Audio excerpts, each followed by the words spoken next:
So this is exactly how to set up your Meta Ads account with an Advantage Plus campaign using Andromeda in 2026. Let's get started.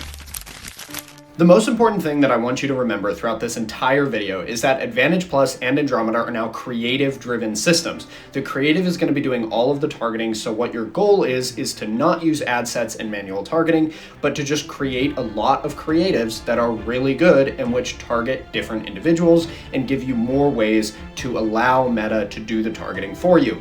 Andromeda is the single most advanced targeting algorithm that exists in the world. You are not better than it. So let it work. And this brings us into our number one mistake. Manually trying to control things in Meta in 2026 is a huge mistake. Not only will it make it so that you have to manually do way more work, but you will be slower than Andromeda will, you will get less results, and you will restrict the amount of learning that Meta can actually do. The learning phase is where Andromeda shows it to potentially the wrong audience so that you can train it to show it to the right one. And as soon as people start interacting with your ad positively, it can use micro signals to continue to show it to similar audiences. What Andromeda is attempting to do here is to show it to the most aware people about your product based on the ad text, the screenshot, the visuals, and the description that you give. And as long as those are good, meaning that you're using the creative to target, then Andromeda will do the work for you. For example, when I first launched my first batch of Affilicademy ads, I got a 20% click-through rate because I had a very high interest offer for a very aware audience, and Andromeda was showing it to the right people. Trust Andromeda to do a good job. Just make your creative really good. And the second big mistake is not running enough creative. So along with Andromeda needing to leverage your creative to do proper testing, it needs enough data to do proper testing. So like Factor, for instance, has 6 ads right here that I pulled up straight from their Instagram.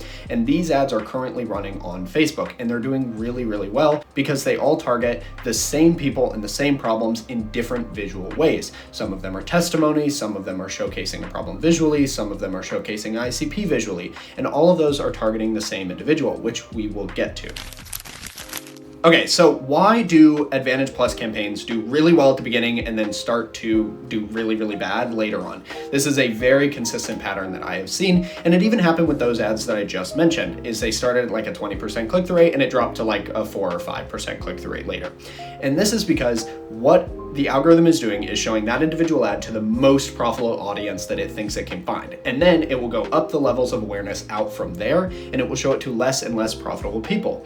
But the center of that ad, the individuals who they show it to initially, are dependent on what creative you do. And so if you create a lot of different creatives with a lot of different variations targeting ever so slightly different people who are interested in different visuals, you will be able to target more centers of the most valuable audience. And so as you go up those levels of awareness, you don't have to do quite as much work to make your ads really, really crazy. You can kind of just start by doing more ads, and then Andromeda will show it to more highly profitable audiences. And that is a little bit simpler of a way to manage this than it is to go up the levels of awareness and understand how to increase your lead nurturing and lead audiences, which is a very complicated subject.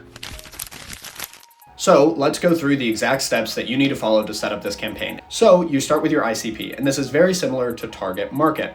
So an ICP is one person who might buy your product because they're experiencing the issue and because they want to move forward. The difference here is a target market is all of the people on average who are interested in your product. And the benefit to going with an ICP versus a target market is all of your ads will center around talking to one individual person. And then you can go up your levels of awareness into target market and things like that later on, once you have a more developed advertising strategy. The next thing that you want to do is describe your problem in a very articulate and specific way. So, for example, back here, I wrote a hammer. A hammer can hit nails is not a very good problem description. But if you say, this hammer helps handymen who have struggled because their hammers continue to break and they take a lot of time to hit one nail, so you have to hit it 3, 4, 5 times, this hammer will never break. It has a full guarantee, and also it will always sink the nail on the first time. That's going to be a much better problem description because you can use that to create a lot of different ads showcasing that benefit. So then you want to develop a lot of creatives. And the idea with a lot of creatives is not to create one creative, one template, and then iterate off of it a whole bunch of times. You do that once the ad is already good and already winning. What you want to start with is creating many different types of creatives that have many different visuals, because Andromeda will leverage that to target different people. Meta can find the top performing ones, and then you know which ad scripts are working the best, which visuals work the best, and you can mix and match and iterate from there. Okay, so how do you actually plug this into an Advantage Plus campaign? The first thing that you want to do is go into your ad manager and press create. Then you select your goal. I'm going to assume that it's going to be website conversions or sales for this case, but either way, you select your sales goal.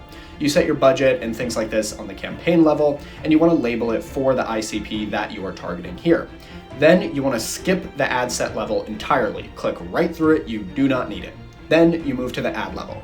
Here is where you upload all of your creatives. You want to use very similar headlines and descriptions for all of these so that you're doing controlled testing. You want to remove how many variables that you're testing at the same time so that you can get better data and more consistent results. Then upload all of your ads.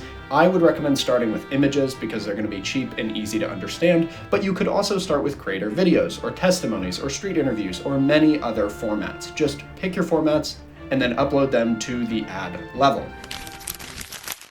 And the final step that you want to do is monitor your early indicators of success. Things like your CPM and your click-through rate are going to help you understand how high quality your ad actually is. And this is going to be primarily based on how many people are interested in the ad that you're showcasing and how high quality Meta thinks it is. If your CPM is really, really high, then Meta thinks that your ad is not high quality. And that means that you need to go back, relook at it, and make sure that your ad is following the quality standards that Meta has set. And they outline this on their advertising forums. Then you want to look at how many clicks you're getting, your cost per click, your click-through rate, all of the click-based things, because it's going to tell you what percentage of the audience is going from your ad to the actual website or lead form.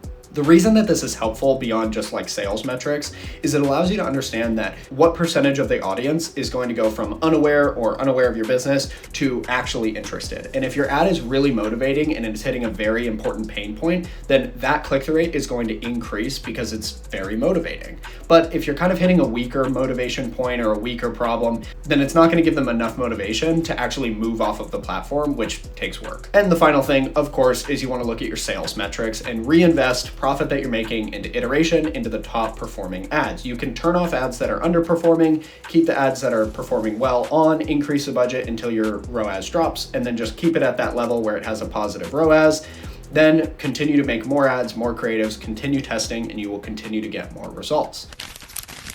So I know this was like a 5 to 10 minute video, but this is really everything you need to understand how Meta works. When you want to create high performing creatives, all you have to do is look at the Meta ads library, find which ads are already doing well for the biggest brands, change the words on the ads and change the visuals so that it matches your business. And then those ads are very likely to perform well for you. As long as you have a well-developed problem and a well-developed ICP, this process is not very difficult. And if you want to read the full article on how I've done this for many, many brands, all you have to do is look in the link in description. It's 100% free, just like all of the other resources that I offer.